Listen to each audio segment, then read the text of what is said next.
honestly, like, whoever is going first, I think, is going to win the matchup, to be completely honest with you. But like, I appreciate your honesty in these this matter. flames of the Firebrand change a lot like that. I feel like they are much better than Brimstone Valley in this matchup. I think it's a huge upgrade. Yep. I got to read. I think Tyler, even though he's on the draw, I'll take Tyler. It's going to be real close, though. I got this one being 55-45 at best. As we see a Birds of Paradise there. Brian's off to a very nice start I think... Oh, is that the flames? I think that's the flames that he just drew. And we have a mortar pot to take care of the bird right now, too. Go ahead and taste it. Yeah, he's like, you don't have to worry about giving me the germ token. I'm just killing the guy and getting in for 2. 55-45 in favor of zombies. Tyler moving down to 18 here. Yeah, this list is very looks very close to Stephen Hink's list that won the Open in Minnesota, I think 2 weeks ago. So we see another Birds of Paradise there from Tyler. He has the flames of the Firebrand. He has one singular copy of Murder as well. So it's very, very close to that list. Do you think we're going to see more Murder after the rotation? I mean, no Doomblade, no Go for the Throat. Well, there's the new one, though. As we see a guest verdict here, taking care of the Bird of Paradise. There's the new one. Ultimate Price. Yeah, Ultimate Price, which could be better. Or as Brian Kibler would say, the Iron Price. So we see another, diagraphical here. So this is a good start here for Brian. Yeah, it is. This is a great start. This has everything he wants. He's got the mortar pod hitting the bird, guest verdict for additional action. Plus, he's even got the mortar pod Gravecrawler with another zombie combo, locking Tyler out. Now, obviously, Tyler can play bigger stuff, but he's getting, his life total is starting to get really attacked here.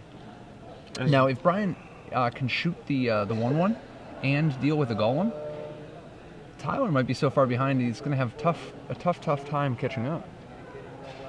And he has that Flames. And we do see a Cavern of Souls on human there, and Flames is going to just take care of the Golem token. We're gonna check it. Let me check that. Is that regulation? That is regulation. All right. And we're coming across with both. So I mean, he can trade with the blades. He can trade, in air quotes, Blade Splicer for Gravecrawler if he wanted to there, but he opts not to. Learned something very valuable about a week ago about using air quotes. The way you denote air quotes in print is with quotes. Is that true? That's true. It's actually true. All right. The more you know. Telegraph Ghoul and Gravecrawler untapping. Wow, no play here. With Tyler missing a land drop, he really needed those birds. He actually has a little bit of he has 24 land, but it's not always going to get you to your 4, 5, 6, and 7 drops with those birds dying. Brian's coming across here for 4 more, and the card that he did draw for the turn is a relatively good one. Perhaps you've heard of it. Dross Messenger. Heard of it. Zombie and put that. Familiar with his work? It's pretty good work that he does. Yeah. It's going to knock Tyler down to a life total. I mean, he's at 7 right now. We're going to see an Elvish Visionary here. It's not going to do a great job. That's a start. Yeah. He's going to need this to be a land. Birds is not really going to cut it. We see an Elvish Norn in his hand. We also see an Inferno Titan over there for Tyler. So it's the price you pay. And a Restoration Angel. So he's going to take the beatdowns this turn. That card was another Gravecrawler. I mean, is he just dead this turn? I believe so, yes. But between the Mortarpod activations, it doesn't look very good for him. He may not be, he is at 5. He may not be dead in terms of life total, but dead in terms of there's no coming back from the situation.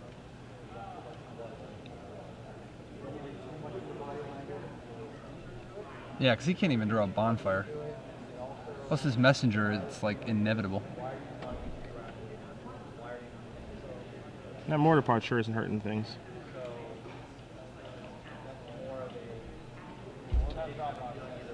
Huh. Passing priority. Alright, well, here we are. Take 2, you go down to 3. And then shoot you with the Gravecrawler, move it over, shoot you with the Messenger. Yep, and that should be a wrap. Let's make sure he gets it correct really quickly here. Put you down to 2, move this here, going upstairs. That's it. We move to game 2. Tyler, looking to recoup some ground. He's got a lot of nice options in his board. He's got 3 Celestial Purges, a Fiend Hunter, a Thrag Tusk, a Huntmaster of the Fells, and that's probably the extent of it. Now, before we delve a little deeper into that, I know some viewers at home They want some premium. They want to be able to read your articles. That premium? The good stuff. I like it. The best stuff. All right, so here's a trivia question. If you get the trivia question right, and you happen to tweet it at us at SCG Live, hashtag SCGLA, and you're randomly selected. I think we're going SCG Premium. Careful. Hashtag SCG Premium. The trick. Careful. For level 1, listen to all the instructions first, then complete the test. Okay. All right. Next instruction. Hashtag SCG Premium and SCGLA and at SCG Live. You have to have all that stuff. And at the Peach Apin. No, well, you don't need that. You can do that if you'd like. You don't need that. Okay. And if you do all these things and answer the question correctly, what are the initial... Okay, they say the SCG Premium is the only thing needed, but let's get this party started. The question is, what are the initials of Michael Flores' new, I guess, audio book training course? The whole thing. It's on the front page of Star City Games. Okay. Like, oh my God, you would not believe how easy it is to find if you look. Check it out. Are you serious? It's that easy? Yeah, check it out, Oh man. my What are God. the initials that we're looking for? Hashtag SCG Premium at SCG Live. Holler. Oh, we're not cutting away? No. You go reaching. You go reaching. You think we're off reaching for that Mountain Dew. But we're not. We're not going anywhere yet. Talk to me about the sideboard of Mr. Zombies over here. Well, Mr. Zombie, man, if he draws like that, it's going to be pretty tough to beat him. But he's also, for him, it's really about keeping those mana dorks in check before they get out of control. He has 2 Pillar of Flames in his sideboard that can keep the birds and the Evanston Pilgrims in check, to go along with 2 Liliana the Veil, which are relatively good to go for the throat if he wants to take that route. Also a Doomblade as well. 2 Phyrexian Obliterators are 2 cards that interest me. They seem a little bit worse on the draw than on the play. Just by turn 4, it's a little bit slow. But I think those are the best options that he's going to have available to him. As you guys see, the sideboard's on the screen right there. And did you say Doomblade and go for the throat? I did say Doomblade and go for the throat are 2 cards that he can potentially move in as well. I mean, it really depends on what he wants to board out, to be honest with you. I don't think that Geth's Verdict is great in this particular matchup. Murder may cost a little too much. I could see him wanting to cut back on the Geth's Verdicts, replace him with some Doomblades, go for the throat and Pillar. I don't think he's going to bring in the Liliana, just like the Edict type of stuff. It's like, it's okay, but it's so, like, it gets so messed up by things like Elvish Visionary and Blade Splicer and Borderwind Ranger that I think it's just too risky, you know? Plus on the Either draw, way, he's got a lot of options. On the draw, a little slow, too. For sure. And he wants to come out fast like he did game 1. If you can keep those birds under control, the mana base in this Naya deck's not bad, but it's a little, a little tenuous. Relying on Gavoni Township and Cavern Souls in a 3-color deck with 8 basic land, it's like, a little dubious. And part of the reason that the pot deck is so good is just be able to play its threats ahead of schedule. Yeah, it wants those birds and those Evanston Pilgrims. 4 birds, yep. Plays similar to the Fires you have in Maya deck in years past. Not nearly as explosive, but the same idea. You can see it. What are the, are those some of the SCG sleeves? Those are once you go black. But because he's playing zombies. So you get it, it's a joke, see, it's a funny joke. Because he's playing zombies? Yeah. So like, because he's dead, and now he comes back from the dead? Yes. And like, once you're undead, like that's it? Yeah, you can't go back to being just dead. Huh. Is that true? No, I don't even think that's true. Flavor Police. Flavor Judge? Flavor Judge. Shout out to the Flavor Draft crew. Everybody who's it's just like, it works like a regular draft, except that all rules disputes are handled by Flavor. Like Urgent Exorcism can actually exercise the what is the child, the youth that flips over and becomes a 3/3? What's that? Yes, I know exactly what card you're talking about. Paul Ritza would know. He's never not played that card in all formats. If we can get a rolling, what is the most commonly played card by Paul Ritzel? And it's not even Step Links, because Step Links is not legal anymore. Might be legal for him. Barely. Compared against him in the Modern Pro Tour, I'll know what he's playing. Yeah, my understanding is that he's going to invent Boros or White Winnie. As only he can. As we see both players dishing out 7 cards. Is this 7 or 6? This is a 7er. All right.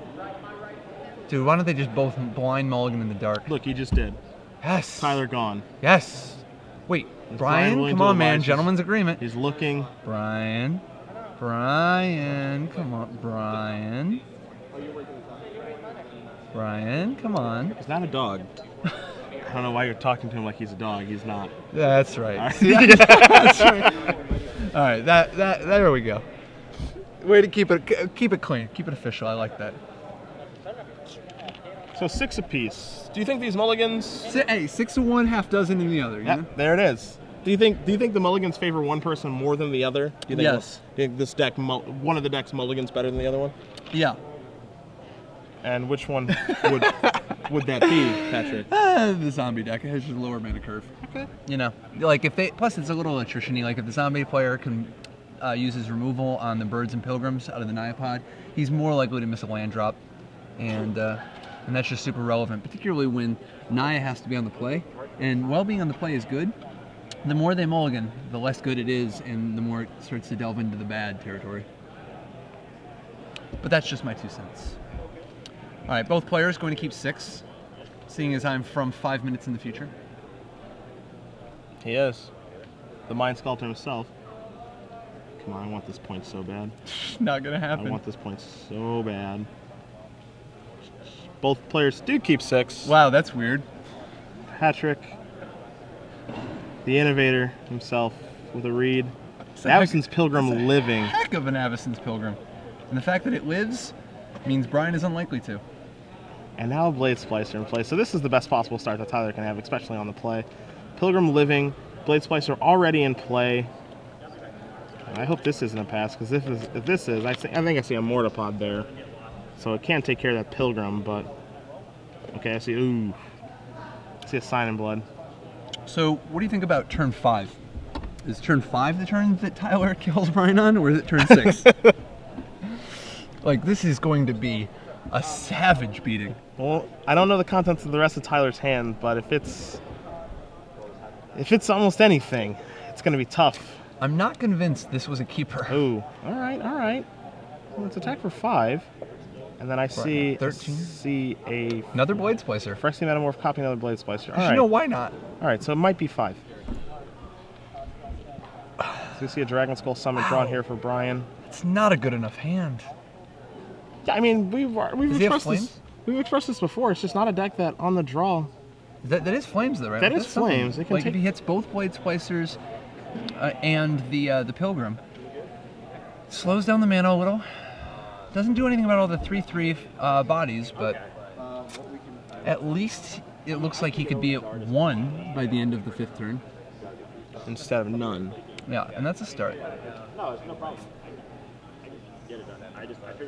Now, is there any merit to just killing a 3/3? Because you will likely be able to fight the other one. You can fight the 1/1s a little bit better with like a Diagraph Ghoul or. He doesn't have that kind of time. He needs to stunt the mana, and honestly, at this point, I think he needs to hope that he left some of those Edict effects in. Okay. Or, you know, even just Doom Blades. Whatever. You know? We'll see a Gavany Township in just a pass, kind of representing a Restoration Angel at this point. I think Brian just has to assume that it's not representing a Restoration Angel. He has to 'cause hope. He's certainly not beating that. There's a Blood Artist. We have a Healing Salve. And we have a Mortipod, so a little bit of chump blocking 2 here. Healing Salves. Actually, that's a gain 8 right there. That's kind of interesting, right? Like, if he had a Mortipod in his hand and maybe that Blood Artist, maybe he did just want to kill a 3/3 because Mortipod can trade with the 1/1. Then again, he's reaching. There's the Celestial Perch. Alright. C'est la vie. No Blood Artist triggers here. Exiled says no, sir. And we're going to see a Bon. Man. That's the game, boys. Turn 5. You sure that's turn 5? A gentleman's turn 5, to be sure, but a turn 5. Turn 5. Alright, moving on to game 3. 5 minutes from the future, indeed. A genius. An actual genius. Tyler taking down game 2 on turn 5 as Mr. For that, I Chapin. give you only 1. The lottery number? 4. I'm not going to tell you any of the other 5, though. Our show director is requesting lottery numbers at this point. Trying to tap into the brain. You do not want to go with the number 4, 8, 15, 16, 23, 42. It is a very poor lottery bet. That's where, again, at home, what were those numbers that you don't want to be? 4, 8, 15, 16, 23, 42. You do not want to bet those 6. If you had any idea how many tens of thousands of people bet those same numbers every week. You ever win? It's not even gonna like pay for the gas to go pick up the bag of money they give you.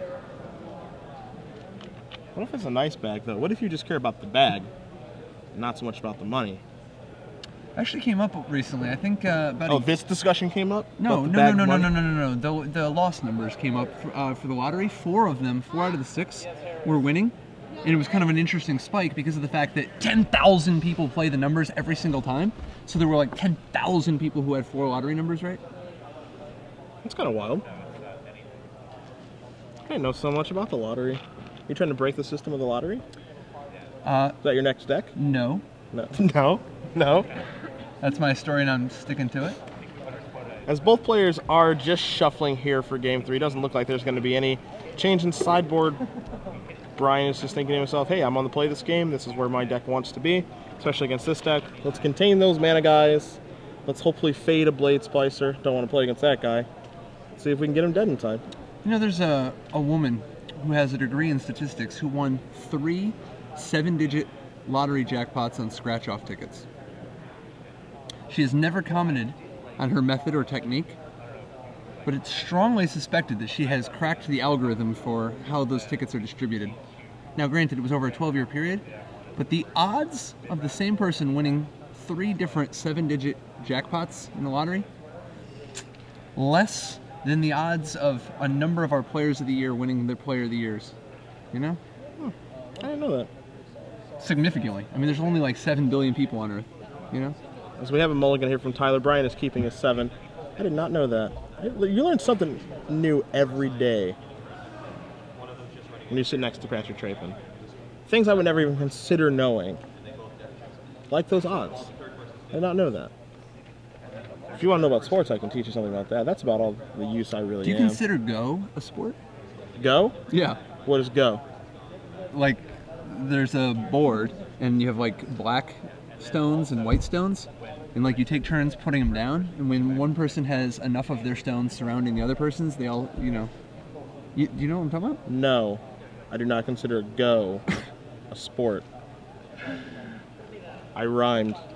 You know. Yo. I rhymed. And that is cool, but did you know that recently a judge ruled that cheerleading is not a sport? Seems like a poor ruling. It came up because they were talking about, you know, there was some dispute because of, you know, sports are under different regulations versus clubs, regarding things like Gravecrawler on turn 1. All right, we'll talk about that was later. A good cut. That was a good cut by me. As we have a Bird of Paradise. I believe every word you're saying. And no, it's true. Oh man, Mortar Pod off the top. In for 2. Oh yeah, I already had a Mortar Pod. All right, Dink the Bird. Your turn. No germ token necessary. Dink it, go. Dink it, go has been called. Tyler draws a Birthing Pod. And just passing it back. I don't know if he has any white mana in his hand or a Cavern. Doesn't look like so it. We see a Doomblade here from Brian. Does Brian have the big turn 3? How big a turn 3 are we talking? We're just talking about Sign and Blood, not the big turn 3. I've seen bigger. Does have a land. Oh, there's a Dross Messenger. All right, that'll play. It's a good clean living when you draw Dross Messenger. So Brian Siemens taking this match 2-1. Oh, come on. And Borderland. Going to get a Plains. Now we can turn our hand on. And I know that Tyler does have an Elvish Visionary hiding in there as well. So if he has any Celestial Purges or anything else in that hand, he can compete here. Of course, this is standard, where defense is for pansies. So both players probably just going to attack with all their creatures every turn. No blocking ever. Don't ever consider blocking. Do you remember when people used to play like card advantage and like 2-for-1s and targeted removal? Yeah. Gold Medal Stalwart. The good old days. Knight of Meadow Grain. God, Gold Medal Stalwart was a nice one. I loved it so much when they tapped 4 for Gold Medal Stalwart. And then I would just tap 4 for Cryptic Command. Are you trying to remind me of the Pro Tour? Is that what you're trying to do? Dross Messenger. It happened on camera, man. Dross Messenger and Gravecrawler with the Mortar Pod for the machine gun action. Tyler needs to get some something going here. Why are you Cryptic Commanding a Gold Medal Stalwart? Because I can. The best reason. Just leave him alone. As we see the Plains, hitting play, and all right, there's the Blade Splicer. So I'll block with my Plume Veil. Please don't. We Block with my Plume Veil. definitely have a game in front of us now. Blade Splicer can turn things around in a hurry. I see Mr. Blood Artist. I'm gonna have to untap that. Okay, all right. All right, let's keep. Now we're gonna play our Blood Artist, and now we're going to play a Doom Blade on that token. Taste it. That's one. Drain you for 1. Right.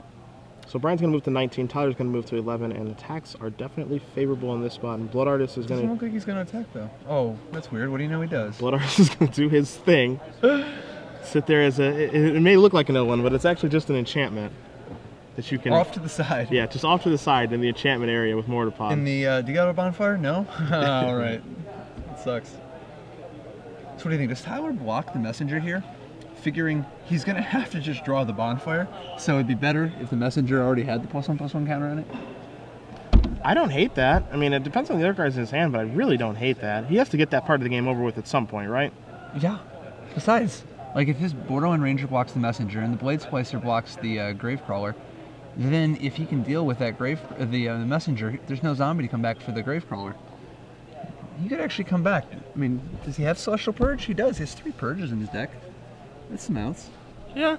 I mean, right now, if he were to do the exchange that you're talking about right now, he would take 4 from the Blood Artist, would knock him down to 7, 2 from the Messenger, knock him down to 5. It put Brian at a healthy life total, but at this point, Brian's life total is not terribly relevant because Tyler needs to stabilize. But the question is, do you think he can win from 5? He might just not want to hit the Messenger, just figuring he's going to purge the... he's going to draw a Purge. No, I guess not. He's not too sure. It looks like his hand is Cavern of Souls and Elvish Visionary. So he's going to need a good draw this turn for sure. The way that he's considering things, it makes me feel like he may have a Restoration Angel if that Blade Splicer's not moving up right now. And he might just want to be hedging. So this is going to be a total of 4. 2 from the Blood Artist, 2 from the Drawless Messenger, knocking Tyler down to 7, Brian up to 21. He's just going to pass. I mean, his board is... And actually 2 from the Messenger. Excuse me, 2 from the Gravecrawler, too. So that's 6. From Tyler to 5. I'm just passing the turn. And a bonfire. You... Is that... Something about 5 minutes in the future... And I don't know why you even have me come when he's here. As Blood Artist actually... It's going to knock... It knocks... Tyler down to 2. I mean, it's still not great spot. Obviously, there's a Mortar Pod. There's a Mortar Pod just in looming. Play. Tyler at 2. I hope Tyler remembered his Manic Vandal. And there is a Blood Artist. There's a Mortar Pod, and upstairs it is. All right. So even though it peeled Bonfire, a great moment, the Miracle is not going to be able to get Tyler out of the situation. Brian advances to the semifinals with his Black-Red Zombie deck. He'll be back with us tomorrow morning. Hell yeah. Good for him.